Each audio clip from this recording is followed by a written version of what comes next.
Olá amigos, amiguinhas, estamos aqui reunidos em nome de Deus e do Mestre Jesus para que possamos refletir sobre o Evangelho à luz do Espiritismo.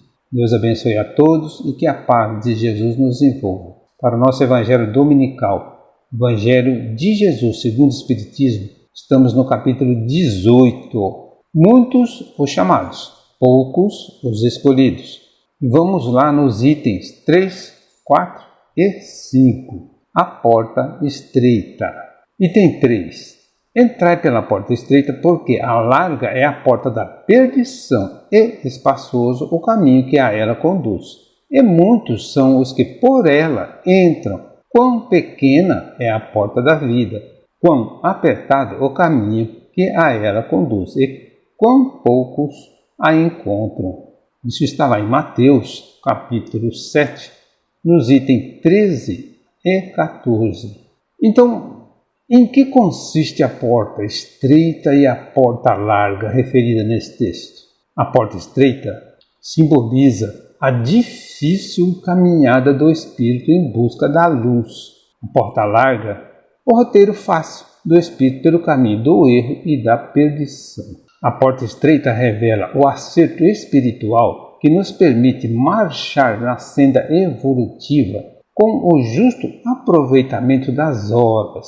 A porta larga expressa-nos o desequilíbrio interior com que somos forçados à dor da recuperação com lastimáveis perdas de tempo. Isso está lá no livro O Espírito da Verdade, mensagem número 14 de Emmanuel. Entrar pela porta estreita é um privilégio? Não. É conquista acessível a todos, uma vez que o progresso está na lei de Deus. No dicionário divino não existe o termo privilégio. No item 4. Tendo alguém feito esta pergunta: Senhor, serão poucos os que se salvam? Respondeu-lhes ele: Esforçai-vos por entrar pela porta estreita, pois vos asseguro que muitos procurarão transpô-la e não o poderão. E quando o pai de família houver entrado e fechado a porta, e vós, de fora, começardes a bater, dizendo: Senhor, abre-nos, ele vos responderá: Não sei de onde sois. Por-vos-ei a dizer: Comemos e bebemos na tua presença, e nos instruístes nas nossas praças públicas. Ele vos responderá: Não sei de onde sois. Afastai-vos de mim, todos vós que praticais a iniquidade. Então haverá pronto se ranger de dente quando virdes que Abraão, Isaque, Jacó e todos os profetas estão no reino de Deus, e que vós, outros, sois dele expelidos. Virão muitos do Oriente e do Ocidente, do setentrião e do meio-dia, que participarão do festim no reino de Deus. Então, os que forem últimos serão os primeiros, e os que forem primeiros serão os últimos. Isso está lá em Lucas, capítulo 13, versículo 23 a 30. Continuando no item 5. Larga é a porta da perdição, porque são numerosos as paixões más, e porque o maior número envereda pelo caminho do mal. É estreita a da salvação, porque há grande esforço sobre si mesmo, e é obrigado o homem que a queira transpor para vencer suas más tendências, coisa a que poucos se resignam. É o complemento da máxima: muitos são os chamados e poucos os escolhidos. Tal o estado da humanidade terrena, porque, sendo a terra mundo de expiação, nela predomina o mal. Todavia, de que delitos essa humanidade se houvera feito culpada para merecer tão triste sorte? No presente e no futuro, se toda ela se achasse degradada na terra, e se a alma não tivesse tido outras existências. Por que tantos entraves postos diante de seus passos? Por que essa porta tão estreita que só a muito poucos é dado transpor, se a sorte da alma é determinada para sempre, logo após a morte? Assim é que, com a unicidade da existência, o homem está sempre em contradição consigo mesmo e com a justiça de Deus.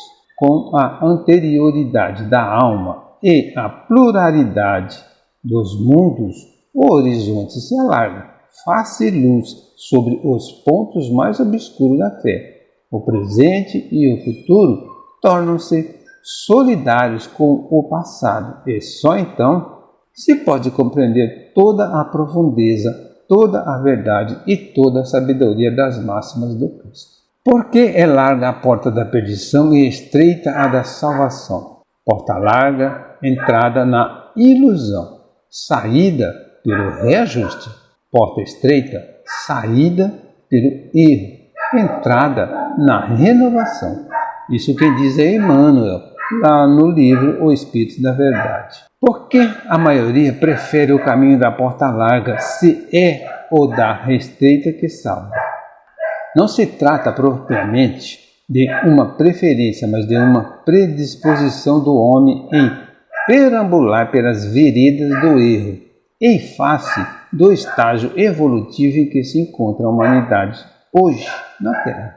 Ao influxo da lei do progresso, o homem mais cedo ou mais tarde cederá à necessidade de evoluir e de tomar o caminho que conduz à porta estreita. Por ser grande a massa de iludidos pela porta larga, significa ser ela um obstáculo intransponível? Não, esse obstáculo é difícil. No entanto, nada nem ninguém detém a marcha do progresso das criaturas que a queiram encetar, desde que, de acordo com os desígnios divinos. O progresso está inscrito na lei divina e não há que o impeça de implantar-se na Terra. O que acontece aos que elegem o caminho da porta larga? Aqueles que rejeitam o convite fraterno do Evangelho para a porta estreita, o tempo e a dor ela conduzem em regime de misericórdia divina. Nenhuma ovelha se perderá no rebanho do Senhor, e todos faremos parte um dia da sublime família universal.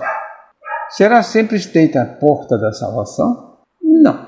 À proporção que aumentar o número de caminheiros do bem, ela se alargará, e menos árdua será a caminhada daqueles que se propõem a alcançar. Pessoal, vocês estão ouvindo aí latido de cachorro? Não são as minhas cachorras, tá? É o cachorro do vizinho e a gente não tem como fazê-lo parar. Continuando aqui no nosso Evangelho. Então, conforme o homem vai evoluindo, mais consciência toma da necessidade de praticar o bem e menos difícil é seguir esse caminho. Sobre esse assunto, o que nos revela o princípio da anterioridade da alma e da pluralidade dos mundos? Revela-nos que, pela bênção da reencarnação, o homem pode melhorar-se e fazer melhorar o atual estado em que se encontra a humanidade terrena. Dia virá em que na Terra só haverá lugar para os caminheiros da porta estreita.